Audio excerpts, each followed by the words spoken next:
tudo de bom, felicidade. Eu devo a tanta gente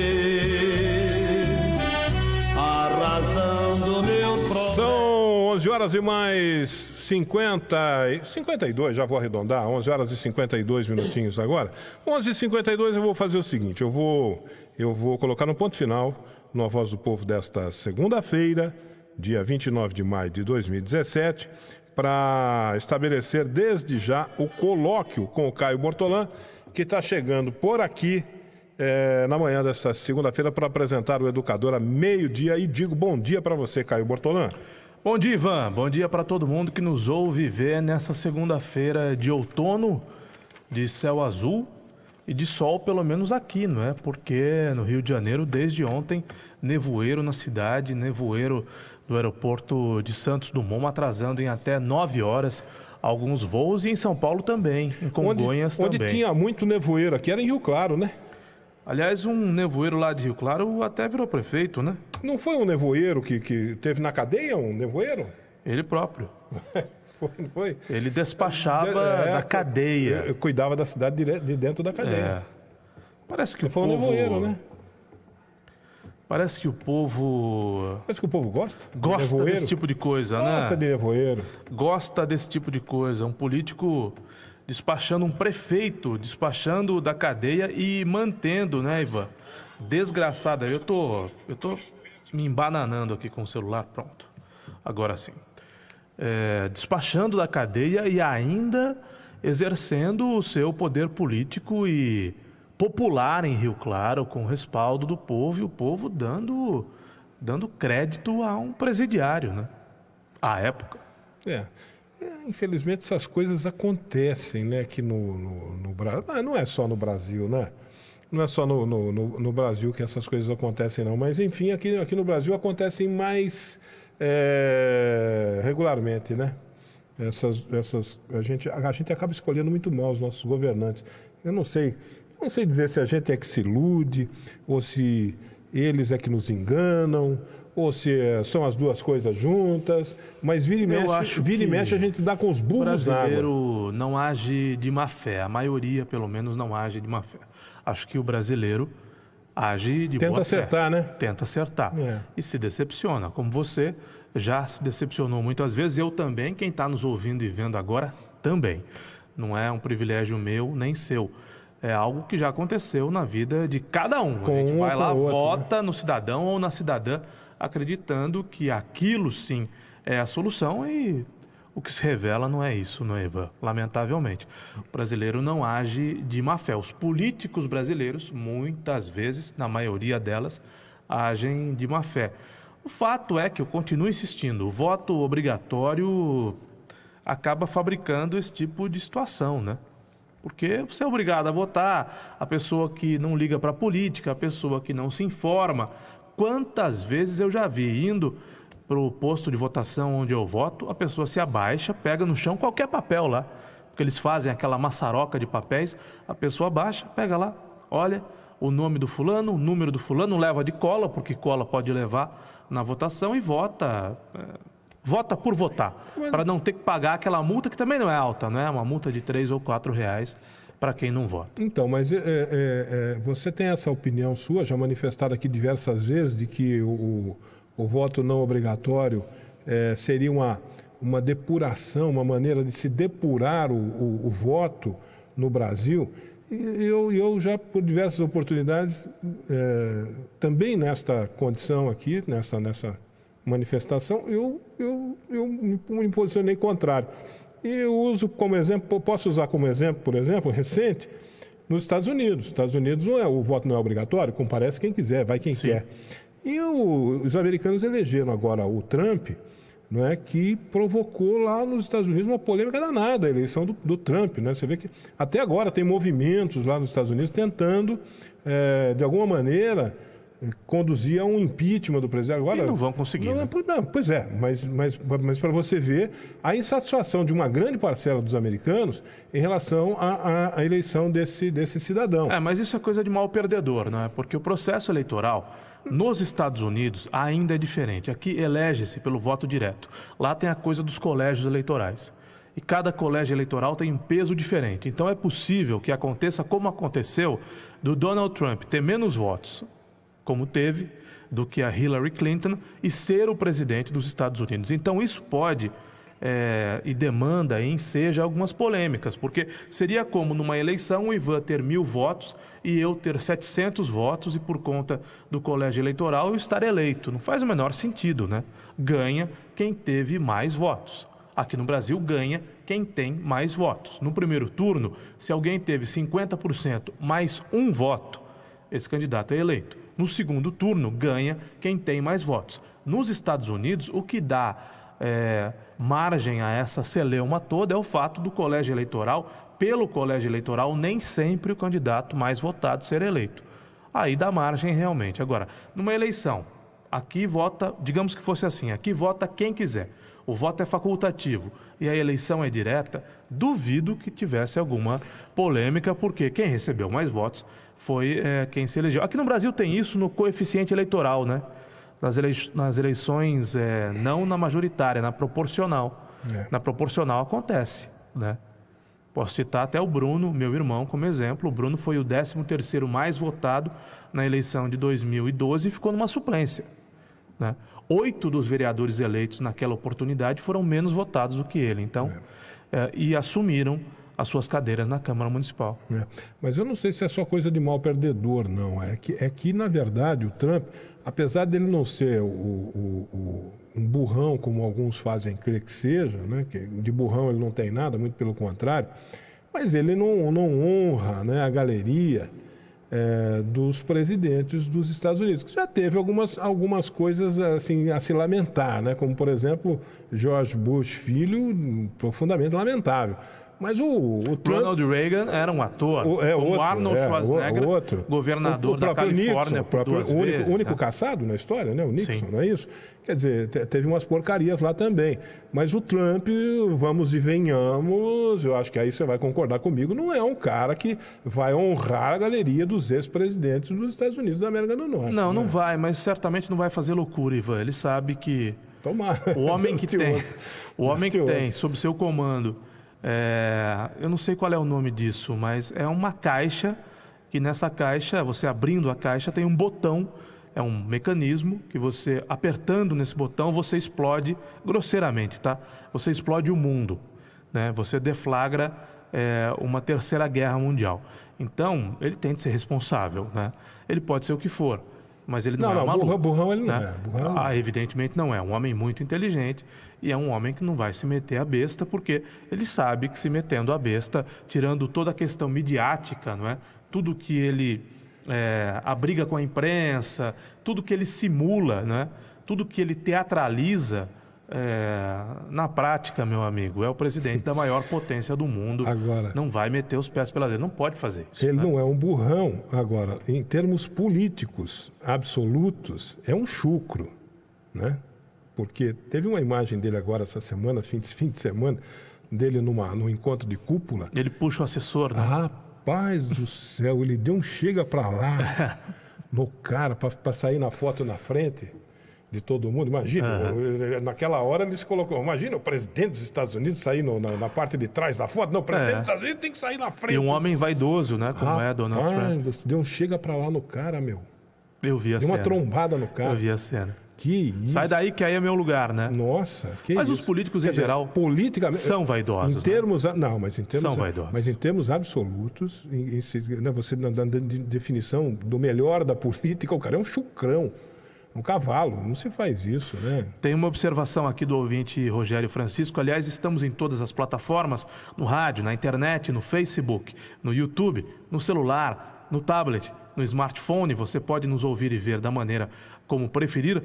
O Rogério Francisco faz a observação, deixa eu voltar aqui o comentário dele, que se o voto no Brasil fosse facultativo, não haveria o voto de cajado, né? Porque a gente fala, segundo a definição dele aqui, do voto de cabresto, ele fala do voto de cajado. Ele acredita que sem o voto facultativo as igrejas teriam menor força na política.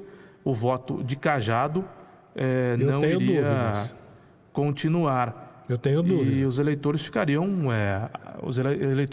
mais livres, né, para uma escolha, pelo que eu entendi aqui, resumidamente. A colocação que ele faz é boa. Como é que é o nome do Rogério? Não, a observação que o Rogério faz é importante. Esse tipo de voto é chamado de cajado. Que o pastor divide a igreja. Do lado esquerdo, voto para tal. Do lado tem direito, o voto de cabresto, tem o voto de cabresto e tem o voto de cajado, né? Que é esse aí que ele está falando. A observação do Rogério é interessante, importante, mas eu tenho minhas dúvidas, sabe? Se realmente acaba com esse voto. Eu acho que não acaba. Pelo contrário, eu acho que você reforça esse tipo de voto aí. Porque esse voto de cajado é um voto que foge um pouco do de cabresto. Ele tem uma intensidade, eu acho, mas que tem uma intensidade ainda maior do que o do voto de cabresto. Porque mexe com a fé das pessoas, né? Eu pessoalmente sou contra é uma coisa tudo complicada. Que é obrigatório, né? Eu sou contra a Voz do Brasil, que é um entulho do autoritarismo, da ditadura Vargas, né? Da década de 30, que nós continuamos e mantemos no ar, as emissoras mantêm, e nós emissoras, conseguimos liminares para não transmitir no horário das 7 da noite ou para não transmitir, o governo vai lá e derruba. A Voz do Brasil não faz mais sentido. Não faz o menor sentido. Na medida em que hoje você tem, por exemplo, TV Câmara, televisão, TV Senado, Rádio Câmara. E tem a televisão do governo brasileiro. Assembleia. Aquela NBR, né? A NBR é uma televisão do governo brasileiro. E você sabe que às vezes eu me pego assistindo a NBR, vendo alguma coisa que passa por lá, tal, algumas coisas até interessantes. Então não faz sentido a hora do Brasil. Não sei porque que esse entulho autoritário... Do autoritarismo. Entulho autoritário está aí até hoje, né? E é obrigatório. Então eu sou contra, sou absolutamente contra, radicalmente contra a Voz do Brasil, que é obrigatória. Como sou contra o serviço militar obrigatório. Como eu sou contra tudo que seja obrigatório e que seja resquício de alguma ditadura. O Brasil já teve algumas, né? E é até bem que seja feito, coisa viu? antiga, que seja coisa anacrônica, como é a Voz do Brasil, como é a propaganda eleitoral gratuita nos países desenvolvidos do mundo. Os partidos compram horário na televisão e no Sai rádio. Caro isso daí. Na televisão e no rádio. Então, esse regramento que há no Brasil, inclusive da propaganda eleitoral, que não há nos outros países, não é? O voto obrigatório, tudo isso é muito antigo, tudo isso tem resquício de ditadura, não é? Propaganda eleitoral gratuita, né? Horário político gratuito, a determinação dos... Não tem país nenhum no mundo, só aqui no Brasil, a determinação do horário da propaganda eleitoral. Que a gente sabe que o ouvinte desliga o rádio, que o telespectador desliga a televisão, né, durante a exibição do horário eleitoral gratuito. A Voz do Brasil, o serviço militar obrigatório. Então, tudo que é obrigatório, tudo que é forçado, voto obrigatório, eu sou contra. Tudo, absolutamente tudo. Então, todas essas questões precisavam passar, tudo isso que nós estamos falando, o voto cajado, o voto cabresto, essa propaganda eleitoral gratuita, tudo isso daí passa pela reforma política, é partidária, e que é difícil, né, de acontecer. Eu falava outro dia que até eu ia trazer alguma notícia a respeito, que eu via, estava vendo em Brasília, né, na Câmara está se discutindo, tem uma reforma política tramitando lá. Até esses dias surgiu uma notícia com algumas propostas interessantes que poderiam realmente dar uma melhoria no quadro que a gente tem hoje, né? Mas acabei nem trazendo aqui essa notícia por conta de... A notícia foi atropelada pelos fatos, né? Os fatos novos que surgiram, essas denúncias todas, mais esses novos escândalos que surgiram aí, que atingiram em cheio o presidente, né? Acabaram atropelando a notícia. Mas está tramitando lá em Brasília uma reforma política que não é a ideal, não é aquela que nós gostaríamos de ver no Brasil, mas é que temos para o momento, né? Como disse o FHC, é que temos para o momento. Mas as reformas não devem prosperar, não, pelo menos no ritmo em que vinham prosperando, em função dessa crise política. Agora o presidente Michel Temer deu um jeito... Perdeu a vergonha o presidente, né? Deu um jeito de que ele tinha salvaguardar a Rocha Loures. Ele fez uma mudança no Ministério da Justiça, trocou o Osmar Serralho, que foi para o Ministério da Transparência, colocou no Ministério da Justiça o Torquato Jardim, acho que isso aí foi uma manobra, foi ministro do TSE. Isso aí foi uma manobra para evitar que o cara prestasse delação premiada, não é isso? Essa manobra dá foro privilegiado ao deputado Rocha Loures, aquele da valise, né? Da mala. Ou tira o foro privilegiado dele, joga ele para a primeira instância. não é isso? Não, É uma coisa não assim tira que- o foro privilegiado. Mantém o foro privilegiado do Rocha Loures, que era suplente e que estava afastado quando Osmar Serralho vai para o Ministério da Transparência. E, sobretudo, né, eu vou ler a notícia inteira aqui da Folha de São Paulo para não pairar nenhuma dúvida. A 9 dias do início do julgamento da cassação do seu mandato pelo Tribunal Superior Eleitoral, o presidente Michel Temer trocou o titular do Ministério da Justiça por Torquato Jardim.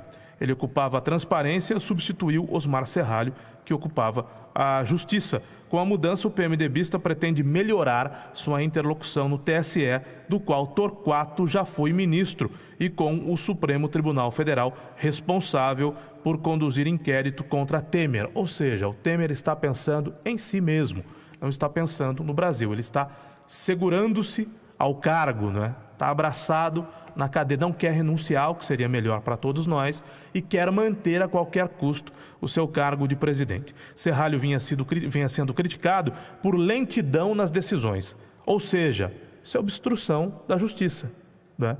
O que espera o Michel Temer do ministro da Justiça? Que tente atrapalhar o quanto for possível a Operação Lava Jato. Temer optou por nomeá-lo para o Ministério da Transparência. Seu suplente, o deputado federal Rocha Loures, do PMDB do Paraná, mantém o foro privilegiado.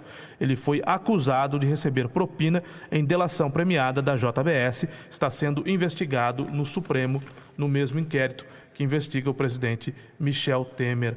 Tudo como dantes no quartel de Abrantes, um presidente tentando atrapalhar o caminho da justiça, atrapalhar a Operação Lava Jato e segurar-se ao cargo de qualquer maneira. Não é? Lamentável, lamentável. Mais uma situação que a gente tem que lamentar profundamente. Caímos numa arapuca.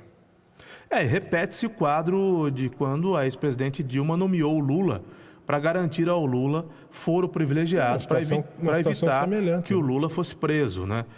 O Michel Temer está fazendo isso por uma autoridade de muito menor peso do que o ex-presidente Lula. O Lula goste você ou não, eu particularmente quero ver o Lula na cadeia, mas o Lula é uma das grandes lideranças políticas desse país, não dá para negar. Agora, quem é Rocha Loures? Rocha Loures é o deputado da mala. O office boy. É o office boy do Michel Temer. Então, Michel Temer, nem na calada da noite, Ivan, à luz do dia faz essa movimentação, troca um pelo outro, querendo obstruir a justiça, querendo dificultar a Lava Jato, enquanto presidente da República, querendo manter-se no cargo, e ele dá uma de camarada aí com o amigo Rocha Loures, o homem da mala, garantindo foro privilegiado a ele, a fim de que ninguém seja preso, Ivan, pelo menos ninguém ali mais próximo ao senhor Michel Temer, presidente do Brasil. Agora, se você me permite mudar de pato para ganso, o meu amigo ouvinte, o José Luiz Correia, que é um ouvinte que, a exemplo do Caio Bortolã, jamais concorda comigo. O José Luiz Correia sempre discorda de mim. Eu falei agora há pouco aqui, durante a Voz do Povo, que talvez o que tenha acontecido com a Internacional no sábado tenha sido uma empolgação, né?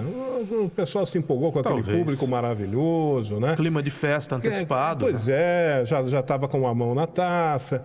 E o pessoal resolveu partir para cima do Nacional, na expectativa de resolver o jogo rápido, né? E em clima de festa mesmo, com mais uma vitória. Não, e havia razão para confiança, né? A Inter venceu lá em São Paulo e o Nacional jogou muito mal em São Paulo. E a Inter jogou bem em São Paulo. Então, não se imaginava que a Inter pudesse jogar tão mal e perder em casa, né? E a Inter deu aquilo que o Nacional mais queria, o contra-ataque, né? Que o Nacional sabe jogar. Exemplo foi a vitória do Nacional lá em Olímpia, em cima do Olímpia, o melhor time do campeonato. Ganhou lá, reverteu a situação. Tirou o Rio Branco aqui, tirou o Olímpia lá. Havia perdido em casa e ganhou lá. Né? Então, quer dizer, era um time... O que você vê com isso? Pô, esse time é igual de jogar no contra-ataque. E a Inter foi para cima, talvez na empolgação, né? Imagino eu, e deu o contra-ataque para o Nacional. O José Luiz Correia, que é exemplo do Caio Bortolã, jamais, os dois jamais concordam comigo. José Luiz Correia falou, não, eu não concordo com você. É porque o Nacional jogou melhor. Tá bom, é uma visão também. Foi um final de semana, uma visão do jogo também. Digamos, né? De fortes emoções, né? Primeiro de tudo, Ivan, parabéns à Inter, né? Parabéns ao Celso Potec, parabéns aos seus homens de diretoria, ao presidente, ao conselho, aos diretores, ao grupo gestor, gente que colocou dinheiro lá, gente que pode até não ter colocado dinheiro, mas que dedicou-se à causa, não é? Trabalhou graciosamente, voluntariamente para a Internacional. Foi um belíssimo trabalho e o objetivo fim era subir. O maior, né? O objetivo maior era subir. Então, meus amigos, 20 times disputaram a A3, 6 caíram, lamentavelmente o Independente, um deles, a Internacional subiu. Pronto, subiu. A Internacional está na Série A2 e para chegar na Série A1 tem de estar na Série A2, você concorda comigo? Claro. Né? Para estar na Série A1 tem de estar na Série A2 necessariamente. Não então, se queima etapas, né? Não se queima etapas. A não etapas. ser que você seja um clube carioca, né? Aí os caras dão um jeito. Aí jeito. você cai para a terceira divisão, como o Fluminense, e volta para a primeira, ou nem cai, né? Aí dá um jeito de rebaixar. Se você for um time carioca, eles dão um jeito. Que lamentável isso, né? O Fluminense tinha que ter caído, no ano seguinte foi campeão. Não dá para entender, né? Não dá para entender. Mas de todo modo, e falam tanto, né, do Corinthians, o Corinthians caiu e voltou no campo, né? Como o Palmeiras, que caiu 2 vezes, quase 3, e também voltou no campo. São times maiores, né? Corinthians e Palmeiras são maiores que o Fluminense, mas não tem a força política nos bastidores que tem os cariocas, né, aqui no Brasil. E também não tem, na América do Sul, a força política que tem, por exemplo, os argentinos na Conmebol, né? Até mesmo os uruguaios na Conmebol. Os brasileiros não têm essa força. Mas o fato, Ivan, é que foi uma campanha irrepreensível. A Internacional esteve no primeiro ou no segundo lugares ao longo de toda a competição. Já se sabia logo no começo que a Inter era favoritíssima. Tragédia muito maior foi a do Olímpia, né? O Olímpia liderou praticamente todo o campeonato e não conseguiu foi nada. eliminado, não conseguiu nada por esse mesmo Nacional. Imagine só você se a Internacional tivesse sido eliminada pelo Nacional em casa numa semifinal. Aí ou sim, pelo Monte Azul. Ou por qualquer outro time. Pelo Monte Azul, que aliás quase aconteceu. Quase aconteceu. Então teria sido de fato uma tragédia. Não houve tragédia nenhuma. Houve sim uma campanha muito bem sucedida, um trabalho muito bem realizado. O alicerce foi muito bem feito. Agora vem a Copa Paulista, que é importante também. É um campeonato duro, deficitário, mas é importante para a Internacional a Copa Paulista, porque pode levar a Inter à Série D do Brasileiro. Isso nós estamos falando de reconstrução, Ivan. Nós estamos falando de reconstrução. Ou a Copa do Brasil. Né? A Inter que escolha. Mas eu acho que o correto é escolher o brasileiro também da Série D, né? Acho melhor, porque né? aí são outros degraus a serem subidos. A chance de você permanecer é maior, né? Então imagine só uma coisa, a Inter podendo voltar a uma competição nacional, mesmo que num campeonato duro de ver, num campeonato deficitário, a Inter vice-campeã da Série A3, que não é demérito para ninguém, de volta à Série A2. Podia ter ganhado, é evidente que podia, né? Foi uma homenagem muito bonita ao Edmundo, ao nosso Edmundo Silva, foi emocionante para todos nós, emoção de pai para filho, quase 15 mil pessoas no estádio, Ivan. 15 mil pessoas só iam ao Limeirão para algum evento religioso, ou para o cenáculo da Igreja Católica. Teve uma apresentação, não faz muito tempo, daquela banda Diante do Trono, no Limeirão, e acho que nem levou esse público todo, né? Ou num evento de evangélicos, ou num evento de católicos. Esses eventos, em geral, levam muita gente ao Limeirão. Padre Reginaldo Manzotti, salvo engano, veio aqui ao Limeirão com 10, 15, 20 mil pessoas. Mas 15 mil torcedores, quase todos pagando ingresso, é uma emoção que há muito não se via. Então, a despeito do título não ter vindo, um estádio cheio, né? O jogo do Santos, o último jogo do Santos na Libertadores deu 6 mil pagantes, Ivan. Não, ontem na Vila... O Santos é bicampeão do mundo. Ontem na Vila... Pelé. Ontem na Vila... Mas eu fiz essa comparação, eu fiz essa comparação. Ontem na Vila nós tivemos Santos e Cruzeiro, na Vila Belmiro. Santos e Cruzeiro é um dos maiores clássicos do futebol brasileiro. Na época do Pelé, eu assisti Santos e Cruzeiro no Pacaembu, jogos memoráveis, que o Santos perdeu para o Cruzeiro no Pacaembu. Teve um 3-2 que o Santos perdeu para o Cruzeiro no Pacaembu, que eu quase chorei. Mas um jogaço de bola. 7.500 pagantes na Vila ontem. A metade uma vergonha. A metade do que tinha no Limeirão, para ver o jogo da Inter. Então isso é bom presságio, é bom sinal. É sinal de que o trabalho bem feito rendeu frutos. Agora vem uma etapa complicada, porque, Ivan, não é fácil. A Inter tem problemas financeiros que não foram criados por essa gestão. A gestão paga as contas de hoje, paga também contas do passado, mas a Inter tem muitas contas bloqueadas. Como é que faz para tocar o futebol? A cidade precisa abraçar a Inter. Como é que faz para tocar o futebol? Então a Inter volta à sua posição de protagonismo, a torcida mostra que é muito grande, é de fato maior que a torcida do Galo, não dá para discutir, porque o Galo já viveu situação semelhante e nunca levou um público desse tamanho, né? Naqueles jogos com o Novo Horizontino, na final da Série A3, o Independente levava 4, 5 mil torcedores, a Internacional levou quase 15 mil no último sábado. Então a Inter volta à sua posição de protagonismo, a torcida reapareceu e a torcida tem que ir agora, viu, Ivan? É lógico que não vai ser todo jogo da Copa Paulista que vai ter 15 mil torcedores. Mas a torcida tem que ir 1.000, 2.000, 3.000 por jogo, porque esse dinheiro da renda, Ivan, é usado para pagar a conta. Então, se o torcedor quer um time forte e competitivo... O dinheiro da renda não está sendo sequestrado? Eu não sei como tem feito a diretoria da Internacional, né? Mas eles têm de se virar, não é, Ivan? Eles têm de se virar. E toda e qualquer contribuição... Tem que se virar e muito. Toda e qualquer contribuição que o torcedor faz, comprando ingresso, comprando a camisa, comprando um boné, comprando o agasalho, comprando o souvenir na loja da Inter, tudo que o torcedor compra na loja da Inter é revertido para a manutenção do time de futebol. Tem informações que devem sair 3 ou 4 jogadores desse elenco, né? E se saírem só 3 ou 4 para as disputas da Copa Paulista, saíram poucos, né?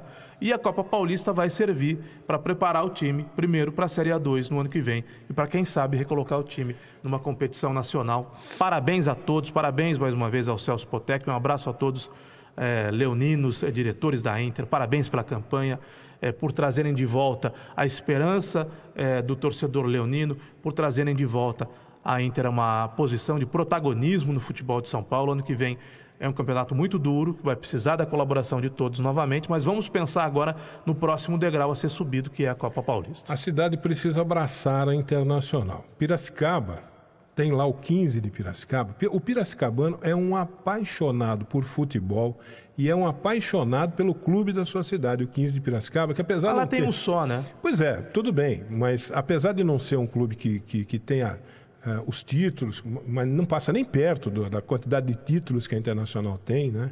O 15 tem um vice paulista só, em 1976, dentro do Palmeiras, aliás. Né? É um time muito simpático, é um time muito querido, Sim. Né? Mas não é maior que a Inter é maior que o 15. Mas o 15 já foi talvez o primeiro campeão do interior, alguma coisa assim. O 15 tem a sua história, tem a sua tradição. O 15 ficou na Série A1, né? Sim. O 15 se manteve na Série A1 do Paulista, né? Não, eu acho que o 15 está na 2, hein? Não, acho que o 15 caiu, ficou. Hein? Ali no finalzinho, o 15 conseguiu se manter. Eu precisava ver isso. Mas, de qualquer maneira, o que eu quero dizer é o seguinte. O 15 de Piracicaba, o piracicabano é um apaixonado pelo 15 de Piracicaba. E pela cidade, né? O piracicabano é bairrista. A cidade abraça o 15 de Piracicaba. Por isso que eu estou falando de Limeira abraçar a Internacional. Certa vez, lá em Piracicaba, Caio, eles fizeram o seguinte. Por isso que eu falo que a cidade abraça. Não foi fácil. Mas conseguiram lá, né, se mexeram, correram atrás, fuçaram, pintaram e bordaram. E conseguiram que os carnês, agora não me recordo se de IPTU de água, as contas, eu não lembro agora se se foi o carnê de IPTU, se foi conta d'água. Acho que foi conta d'água. Vinha lá um trechinho, como tem no IPTU aqui de Limeira, de doação pro Corpo de Bombeiros. Se você pegar o carnê de IPTU, tem lá uma primeira parcelinha lá que é de R$10 para doar para o Corpo de Bombeiros. Eu acho que foi na conta d'água que eles fizeram isso lá. Você podia doar um xizinho, vinha lá, quer doar ou não quer doar? Você fazia um xizinho, não quero doar tantos reais para o 15 de Piracicaba. Eles chegaram a fazer isso lá e a campanha deu um resultado razoável.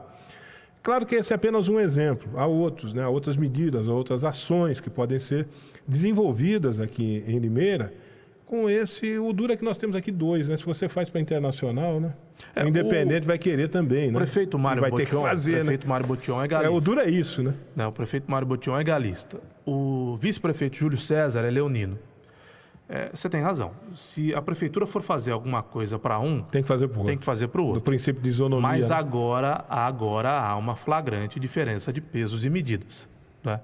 Agora a Internacional retoma sua posição de protagonismo, está na Série A2 e o Independente está na 4ª divisão. Então, é evidente que os dois têm de ser assistidos. Eu não quero ser mal interpretado por galista, como já fui muitas vezes mal interpretado por leonino. Eu torço para os dois. No meu coração tem lugar para os dois, para o Leão e para o Galo. Com a diferença de que eu nasci leonino, eu nasci num berço leonino, tive os meus arranca-rabos com a diretoria da Internacional, coisa que eu prefiro deixar no passado, né? Nem colocar uma pedra por cima, nem passar de fato uma borracha em cima do que aconteceu, aproveitando inclusive esse bom momento, é virar essa página, não é? Mas eu nasci num lar leonino, mas tenho um enorme carinho pelo Independente, né? Então os dois estão no meu coração e eu torço pelo sucesso de ambos. E acho que o sucesso de um independe do fracasso do outro. A Internacional forte não faz do Independente mais fraco. Aliás, eu acho que é uma relação como Corinthians e Palmeiras. O Corinthians não existe sem o Palmeiras não existe sem o Corinthians, né? Seria muito chato para o corintiano que não houvesse o Palmeiras. Mesmo o Palmeiras melhor, mesmo o Palmeiras muito melhor, mesmo o Palmeiras ganhando, e vice-versa. O Corinthians precisa do Palmeiras, o Palmeiras precisa do Corinthians. Como na Itália, o Milan precisa da Internazionale, a Juventus precisa do Milan, da Roma, da Internazionale. E trazendo para o terreno político, não existe governo forte sem uma oposição consistente. Apesar desse governo não ter, né? Aqui em Limeira não há oposição ao Mário Botion pela primeira vez na história. Talvez, né? Por isso está aí assim, né? Pela primeira vez na história, na Câmara Municipal não há oposição ao Mário Botion, o que é profundamente lamentável. Nem a mulher do Silvio Félix, que é o Silvio Félix, ali na Câmara Municipal, não tenham dúvida disso, né? Quem manda no mandato da mulher do Silvio Félix é o Silvio Félix. A vereadora de direito é a mulher do Silvio Félix. O vereador, de fato, é o Silvio Félix. Nem mesmo o Silvio Félix é oposição ao Mário Botion. E a falta de uma boa oposição enfraquece o governo. Enfraquece. Emburrece. O governo se sente, né, à vontade. A falta de uma boa oposição enfraquece o outro lado, emburrece o outro lado.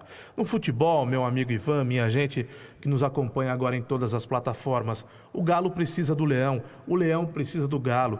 E quando muitas vezes eu falei aqui que faltava visão a alguns dirigentes de futebol em Limeira, e fui mal interpretado, mas no fundo o que eu queria dizer é o seguinte: quanto mais forte estiver o Leão, mais forte estará o Galo. Eu não tenho a menor dúvida disso. Né? A melhor posição seria os dois na Série A1. Acho pouco provável que isso venha a acontecer, como já aconteceu em Campinas com Guarani e Ponte Preta. Mas a melhor condição seria que os dois estivessem fortes. Hoje existe um abismo entre um e outro, né? A Internacional vai para A2 e o Galo vai para a 4ª divisão. O poder público tem que fomentar com o que puder, Ivan. Tem que ajudar com o que puder. Iniciativas mas mais como do que essa, isso, Ivan, a cidade tem que abraçar. A cidade tem que abraçar. O torcedor tem que abraçar. O empresário tem que abraçar. Porque nada, absolutamente nada me tira da cabeça que essas 15 mil pessoas que foram ao Limeirão no sábado, Ivan, foram pela Inter. Foram porque não iam há muito tempo. Foram para incentivar, para ajudar, para ver um time ser campeão. Não foi, coisa do futebol. O futebol tem 3 resultados: ganha-se, perde-se ou empata-se. Infelizmente não foi a vez da Inter. Ficou com um honroso, um bonito vice-campeonato. Mas eu tenho certeza absoluta, Ivan, que muitas das 15 mil pessoas que foram ao Limeirão no sábado queriam, sabe o quê? Esquecer dessa maldita crise pela qual nós estamos passando há 3 anos. Futebol é válvula de escape. Cesare Maldini: futebol é a mais importante das coisas menos importantes. O brasileiro não aguenta mais. O limeirense não aguenta mais. Então nós precisamos de uma válvula de escape. Qual é a válvula de escape? É o futebol.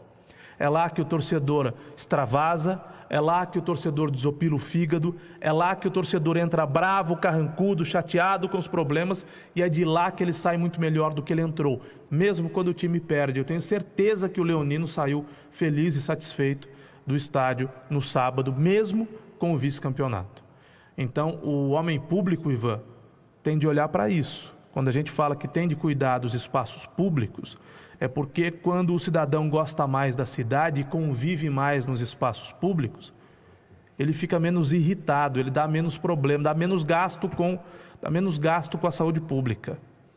Se o parque está bonito, está bem arrumado, ele vai até lá, ele caminha, leva o cachorro, leva a esposa, leva os filhos, cuida melhor da saúde, vai dar menos gasto na outra ponta, que é na saúde pública. né? Vai infartar menos, vai ter menos problemas de estresse, de colesterol alto, de taxas altas. Da mesma forma, da mesmíssima forma, o futebol, como um catalisador da emoção popular, mais um local para que todo mundo extravase, todo mundo mande a tristeza embora. Então Limeira tem de fazer um pacto com o Leão, com o Galo também. Tem de fazer um pacto com o Leão. Agora é a hora de todo mundo, né? Caetano Veloso tem uma canção chamada Abraçaço, né? Fez uma turnê de shows, Abraçaço. Está na hora da cidade, dos empresários, dos cidadãos darem um abraçaço na Inter. Verdade. E olha, parabéns acima de tudo ao comportamento do torcedor da Associação Atlética Internacional, que precisa ser ressaltado. Meu time perdeu ontem, jogando contra o Cruzeiro lá na Vila, perdeu por 1-0. Fiquei com uma raiva danada de ver o meu time perder para o Cruzeiro da forma como perdeu.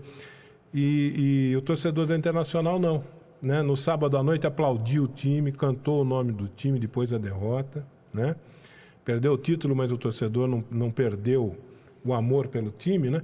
E você sabe que depois aconteceu um fato interessante, porque eu estava em casa, já era um pouco mais tarde, eu estava em casa assistindo televisão à noite e passou estava passando um carro, eu escutei, eu fiquei até estiquei as orelhas para prestar atenção o que o pessoal estava falando.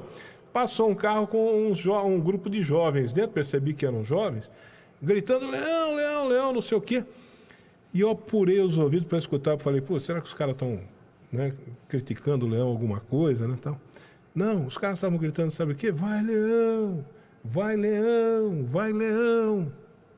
Eu falei, olha que beleza, que exemplo bonito. O time perdeu em casa por 2-0. Perdeu o título, rapaz, que estava na mão. E a torcida está contente com o time. Então, sabe, esse elan, sei lá, esse amálgama, essa química, não pode se jogar fora, não. Não, claro que não. De jeito nenhum. Tem que pegar, e não vai se jogar fora. Tem que pegar essa química aí e dar uma sacudida. A parte mais difícil foi feita, né, Ivan? A parte mais difícil foi feita e agora é seguir com o trabalho. Um abraço, Caio. Você viu as corridas no domingo? Rapidamente? Eu vi duas belíssimas corridas, Mônaco e 500 milhas? A de Fórmula 1 eu assisti inteira, do começo, desde a largada até o final. E cada vez eu me convenço mais.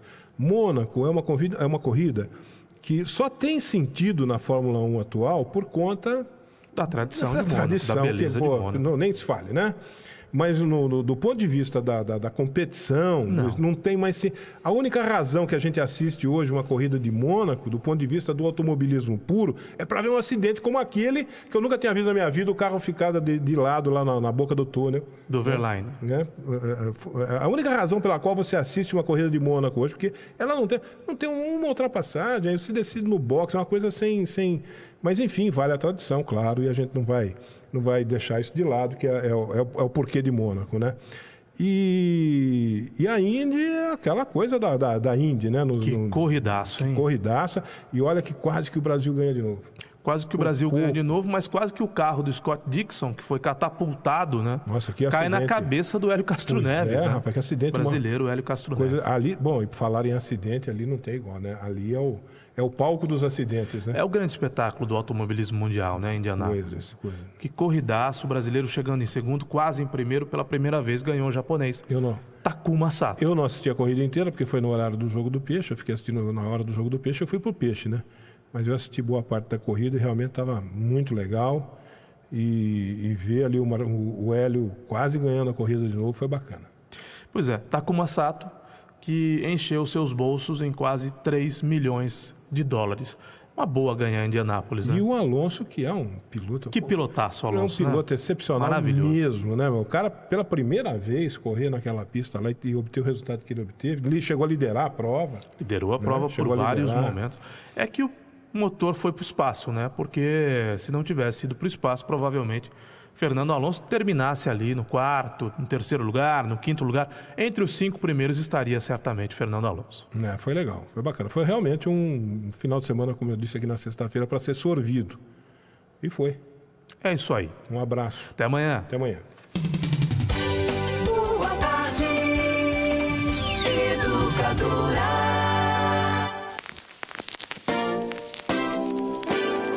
É nessa onda que eu vou. É nessa onda que eu vou me informar e buscar alegria. Essa onda é minha companheira educadora de Limeira.